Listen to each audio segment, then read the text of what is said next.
So Bailey Canales from Celebration Title came up with this idea to do this at Voters Exchange, and I'm a little excited. Let me show you what's inside, and we'll get a little piece of this a little bit at a time.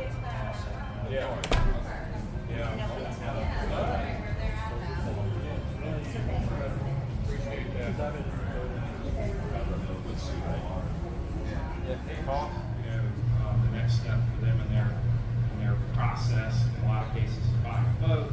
So we really follow the home industry and the real estate industry very closely. And so when the real estate industry is doing well, we tend to do well also. So there's a pretty close connection there. And Okay, this boat is $547,000. Let's do this. It's my color too. Fall off this thing. I'll have a lawsuit, yay.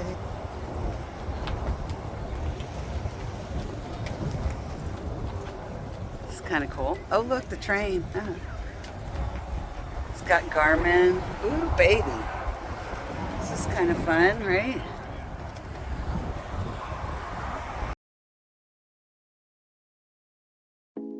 So right next door is Rockledge Gardens. Rockledge Gardens has a number of different programs for all your gardening needs. This recently sold in 2022. However, now they're doing photos in the garden. They're also doing live events. They help with planting, delivery, problem solving, landscape design. I found the gardens to be really beautiful. So this is a nice little area to kind of check out some weekend, do something for your garden, and also take a look at some cool boats. If you'll like and subscribe, as always, and if you want to comment below and let me know what you'd like to see, I would be happy to check it out for you.